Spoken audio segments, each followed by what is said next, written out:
गोरही से बोथे मोर जोबन। बाहर तोरा बहिनी के गाड़ी में पकौड़ा छानो वाह का भौजी कहतिया कि भोरही से बथता जोबन। ए भौजी हमो लंड बथता कहत में घुसा दी अपनी गार से बोल। ए राजा जी गोरही से बोथे मोर जोबन। ए भौजी तोहर जोबन बथे चाहे गौरिया बथे ओ से कुछो ले देख नहीं के तू हमें के जान सुनाओ अगर मैं खसकल लूं तो कूद के पेल देम तो मर जइबू।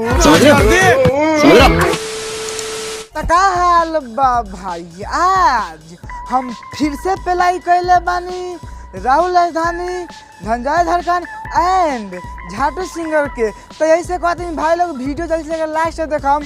ए वीडियो में बहुत मकसदी भल बा। तो वीडियो बना के एक ही मकसद बा आप सभी के हाथ से और हंसाने के लिए ना किसी वीडियो को ठेस पहुंचाने के लिए। तब बिना कोनो लाना सुन के आज के बक्से से स्टार्ट कर ले। मोटा छोटा बिया बॉडी बाटे बनल ठानल चोली में के चीज बंद कर खत्म।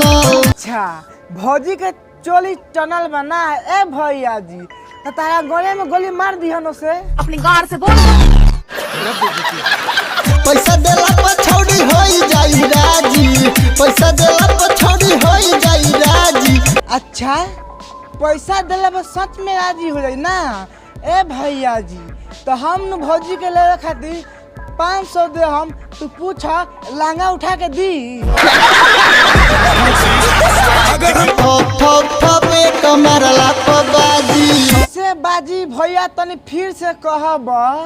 ठोक ठोक ठोपे कमरला पबाजी। अरे तोरा बहिनी के गाड़ी में छनाटा पेलो वाह का भैया जी कहता रे ठक ठक मारला पर बाजी।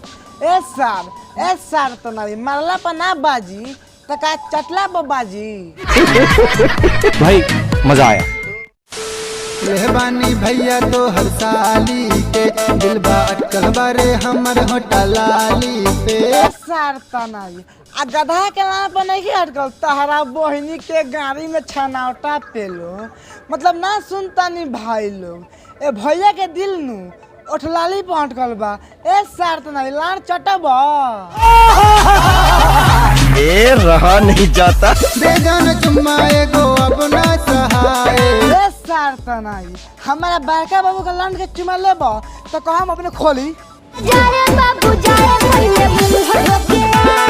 अच्छा जाए बाबू जा पहले मुंह धो के आओ।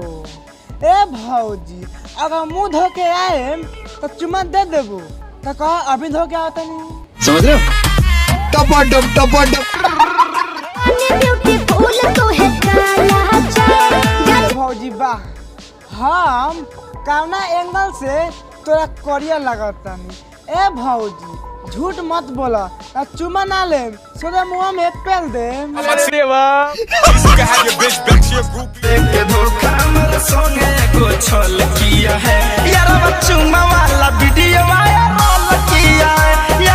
तो चुमा वाला वीडियो वायरल कैले बा ना ए भौजी तो तू हम बात मान का कर भैया के सरवा आ कलम बोला के ओकर अंडा काट के ओकर गले में हुर दे आ छीट दे।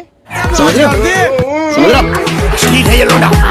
चुम्मा वाला वीडियो वायरल किया है। भौजी उत्तर यार हऊ चुमा वाला वायरल करे चाहे पेला पेली वाला ओ से कुछो ले देख नहीं के तू हमें के मत सुना तो हम दिमाग जानू तो हम कूद के पेल दे।